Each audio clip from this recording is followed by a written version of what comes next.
এই চুড়িগুলো হচ্ছে কি এক জোড়া, আর এই চারকোনা শেপের চুড়িগুলোর মধ্যে থেকে একটা কুন্তুল খুলে গেছে।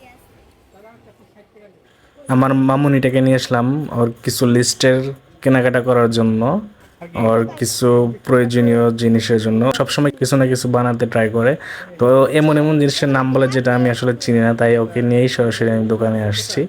আর এগুলো পছন্দের জন্য একটা অন্য টাকা। ও হ্যাঁ, এটাই তো খুঁজতেছি। এটা থেকে সুতা লাগা আর এটা পাতলা এই শার্টের দাম কত? কয়েকটা নেব। আচ্ছা 20 টাকার বেরি। হ্যাঁ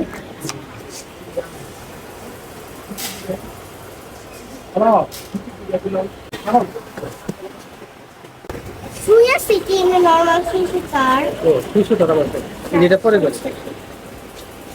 এই চুড়িগুলো হচ্ছে কি বৈশাখের মধ্যে পরা যাবে, আর এই চুড়িগুলো হচ্ছে কি কোনো গর্জিয়াস ড্রেসের সাথে পরা যাবে। এই চুড়িগুলো হচ্ছে কি এক জোড়া, আর এই চারকোনা শেপের চুড়িগুলোর মধ্যে থেকে একটা কুন্তুল খুলে গেছে, ওটা লাগাবো, ব্যাপার নাই।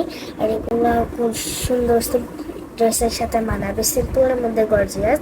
আর এই চুড়িগুলো যদি তোমরা বানাইতে চাও তাহলে তোমাদের লাগবে B7000 ব্লু। চুড়ি বানানোর, এই চুড়িগুলি বানানোর জন্য আলাদাই একটা প্লাস্টিকের তৈরি চুড়ির বেস পাওয়া যায়, ওগুলা কিনবা তোমরা।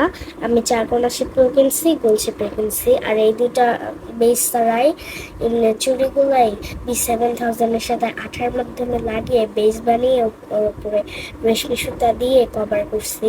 যদি চাও একটা লং টিউটোরিয়াল ভিডিও দিব। আর এখানে ঝুনঝুনি দিছি কয়েকটা আঠা দিয়ে লাগিয়ে, কুনকুন বিটস বিভিন্ন শেপের লাগাই দিছি। তোমরা যদি ডিজাইন খুঁজতে চাও তাহলে তোমরা প্রিন্টারেস্টে সার্চ করে দেখতে পারো। আমি তো আর বিজনেস করব না, আমি জাস্ট নিজের জন্য কয়েকটা বানাইছি।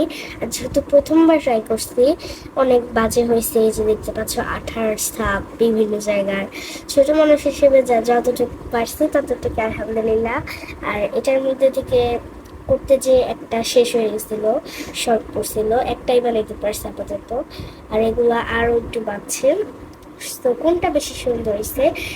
এই দুইটা হচ্ছে কি এক জোড়া, আর এই দুটো হচ্ছে কি এক জোড়া, আর এই চারকোনা শেপের দুটা এক জোড়া। তো মোট আমি 3 জোড়া বানাইছি।